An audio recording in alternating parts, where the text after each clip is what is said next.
Selamat siang pemirsa, pada kesempatan ini kami akan membahas mengenai cybercrime. Cybercrime ini sering sekali terjadi di sekitar kita.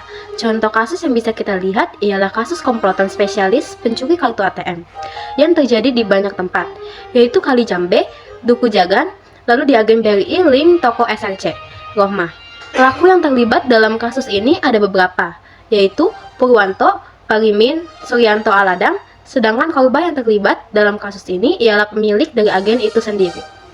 Kembali adalah kronologinya, di mana pada Rabu tanggal 31 April 2023 pada dini hari, tim gabungan polisi menangkap 3 anggota pelaku pencurian kartu ATM, di mana tersangka pertama adalah Purwanto, Parimin, dan Suryanto Aladang, di mana Purwanto ditangkap di rumahnya di Sarga, sedangkan Parimin ditangkap di Solo, dan Suryanto ditangkap di Yogyakarta, di mana mereka dikenakan aksi dalam pencurian ATM dan kerugian dengan sebesar ratusan juta rupiah, di mana para tersangka dan barang bukti telah diserahkan dan diselidiki para hukum agar bisa diberikan tindakan lebih lanjut, dan juga mereka membuat aksi pencurian dan tindakan tidak ilegal berdasarkan pasal 51 ayat 2 dan pasal 36 UU nomor 11 tahun 2028 tentang informasi dan teknologi elektronik, dan juga pasal 30 ayat 3 pada nomor 11 tahun 2008 dengan informasi dan teknologi elektronik, dan pencurian pada pasal 362 KUP, di mana penangkapan ini menunjukkan bahwa komitmen polisi dalam memberantas kejahatan masyarakat. Terima kasih. Di sini saya akan menjelaskan salah satu kasus cybercrime yang motif kejahatannya melakukan pencurian dengan modus menukar kartu ATM korban atau pemilik dengan kartu ATM palsu yang telah dibuat oleh pelaku. Dari kasus tersebut, banyak warga di Duku Jagan, RT 5, Desa Bukuran, Kali Jambe, Sragen kehilangan banyak uangnya. Seperti yang dialami oleh korban yang bernama Sutrisno kehilangan kartu ATM-nya di bank saat melakukan transaksi. Ia menaruh kartunya tersebut di dalam etalase. Lalu diambil pelaku dan setelah 10 menit kemudian, ponsel korban menerima laporan dari aplikasi BRI Imo tentang pengeluaran sejumlah 77.625.000. Pada Rabu 31 Mei, petugas gabungan Resmob Polres Sragen dan Polsek Kali Jambe Resmob Polresta Magelang menangkap Purwanto di rumahnya.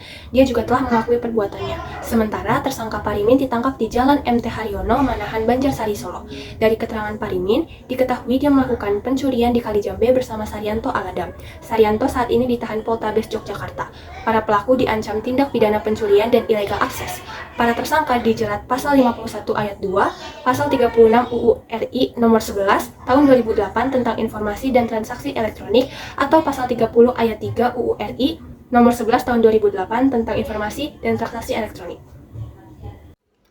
Ya, jadi bukan hanya cara-cara untuk mengatasi phishing dari pihak korban, tapi juga ada tindakan yang dilakukan dari pihak bank dan juga hukum terkait dengan pencurian data ini. Dalam pasal 2 dan 21 tentang penyelenggaraan teknologi informasi, bentuk tanggung jawab yang dapat dilakukan oleh pihak bank yaitu menerapkan tata kelola teknologi informasi yang baik dan juga ketahanan cyber. Bank yang melanggar aturan tersebut dikenai sanksi administratif berupa tagihan tertulis.